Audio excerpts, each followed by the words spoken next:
Cyrus II, known to history as Cyrus the Great, was born around 600 BC. His birthplace was Persia, a region in southwest Iran. Cyrus's lineage traced back to the Achaemenid dynasty. This dynasty would ultimately rule the largest empire the world had yet seen. Details of Cyrus's early life are shrouded in legend. Herodotus, a Greek historian, wrote about Cyrus's birth and upbringing. His stories, while entertaining, are often considered unreliable by modern historians. Despite the lack of clear historical records, we can piece together a picture of Cyrus's early years. He likely grew up in a martial society. Horsemanship, archery, and swordsmanship were essential skills for young men of his status. Cyrus's upbringing instilled in him the qualities of a leader, courage, ambition, and a strategic mind. These traits would prove crucial as he navigated the complex political landscape of his time. His destiny, however, lay far beyond the borders of his homeland. By Cyrus's time, the Median Empire dominated much of the ancient Near East. This vast empire stretched from the borders of Lydia in the west to the edges of Central Asia in the east. The Medes, a powerful Iranian people, had subdued numerous kingdoms and peoples. Cyrus's own people, the Persians, were but one group under Median rule, yet Cyrus was not destined to remain a vassal king. He harbored ambitions far greater than simply ruling Persia. Around 553 BC, Cyrus, now a seasoned leader, made a bold move. He rallied the Persian tribes and instigated a revolt against his Median overlords. This rebellion was not simply a power grab. Cyrus skillfully exploited growing dissatisfaction with Median rule amongst other subjugated peoples. He presented himself as a liberator, promising to free those who had suffered under the Medes. This strategic approach proved remarkably effective. Cyrus's charisma and military acumen quickly attracted support. His rebellion marked the beginning of his meteoric rise to power. The war against the Medes was swift and decisive. Cyrus's forces, bolstered by defectors from the Median army, proved too strong. Within 3 years he had captured the Median capital Ecbatana. Astyages, the last Median king, was deposed. With astonishing speed, Cyrus had transformed himself from a rebellious vassal into the ruler of a vast empire. Yet Cyrus's ambitions did not end with the conquest of Media. He turned his attention westward towards the wealthy kingdom of Lydia.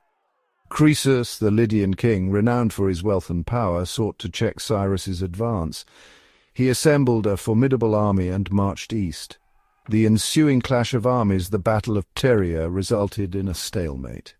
Undeterred, Croesus retreated to his capital Sardis, expecting Cyrus to follow. Cyrus, however, had other plans. He launched a surprise attack on Sardis, capturing Croesus and adding Lydia's riches to his burgeoning empire. With the fall of Lydia, Cyrus stood as the undisputed ruler of Asia Minor. He had united the Persians and Medes under his banner. His empire stretched from the Aegean Sea in the west to the edges of Central Asia in the east. This marked the birth of the Achaemenid Empire, named after Cyrus's ancestor Achaemenes. The empire Cyrus forged was unlike any that had come before. Instead of relying solely on brute force, Cyrus implemented a sophisticated system of administration. He understood that the key to maintaining such a vast and diverse empire lay in respecting the customs and beliefs of his subjects. Cyrus allowed conquered peoples to retain their own religions, languages, and local customs. This policy of tolerance, revolutionary for its time, fostered stability and loyalty within his realm. It was a stark contrast to the often brutal policies of previous empires. This approach earned Cyrus the respect and admiration of many of his subjects, further solidifying his rule.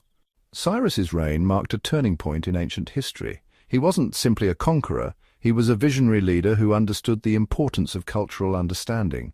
His policy of tolerance extended to the realm of religion. In a time when gods and kings were often intertwined, Cyrus's approach was remarkably modern. He allowed conquered peoples to continue worshipping their own deities. He even participated in local religious ceremonies, demonstrating respect for their beliefs. This policy had a profound impact on the stability of the Achaemenid Empire. By respecting the cultural and religious diversity of his realm, Cyrus fostered a sense of unity and loyalty among his subjects. People were less likely to rebel against a ruler who respected their traditions.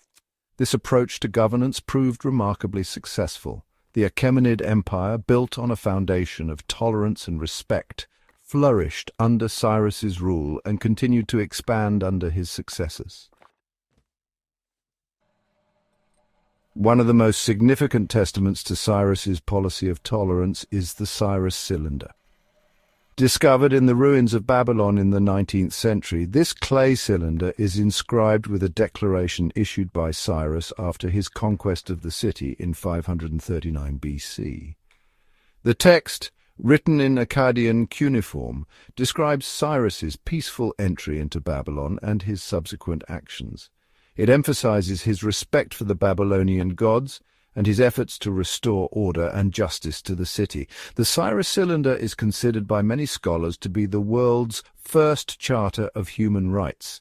While this claim is debated, the cylinder undoubtedly reflects Cyrus's remarkable approach to governance. It stands in stark contrast to the often brutal policies of previous conquerors. The cylinder's message of tolerance and religious freedom resonated throughout the ancient world and continues to inspire people today. Despite his many successes, Cyrus's reign was not without its challenges. The eastern frontiers of his empire were constantly under threat from nomadic tribes. In 530 BC, Cyrus embarked on a campaign against the Massagetae, a powerful nomadic people living east of the Caspian Sea. The campaign proved to be his last. Details surrounding Cyrus's death remain unclear. Some accounts suggest he died in battle, while others claim he died from wounds sustained in combat. Regardless of the exact circumstances, Cyrus's death marked the end of an era. He left behind a vast and powerful empire stretching from the Aegean Sea to the Indus River. His legacy, however, extended far beyond the borders of his realm. His reputation as a just and compassionate ruler spread throughout the ancient world, inspiring both admiration and emulation. Cyrus the Great left an indelible mark on history. He is remembered not only as a brilliant military strategist, but also as a wise and compassionate ruler. His policy of tolerance and respect for conquered peoples set a new standard for governance in the ancient world. His legacy lived on long after his death, influencing the policies of subsequent rulers, including Alexander the Great, and centuries later the Roman emperors.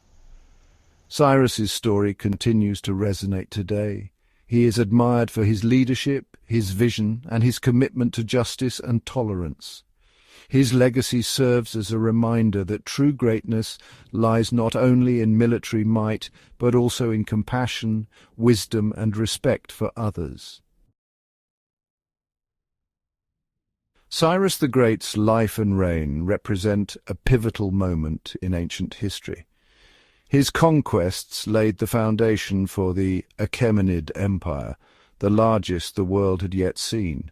More importantly, his innovative approach to governance based on tolerance and respect for diverse cultures set a new standard for rulers.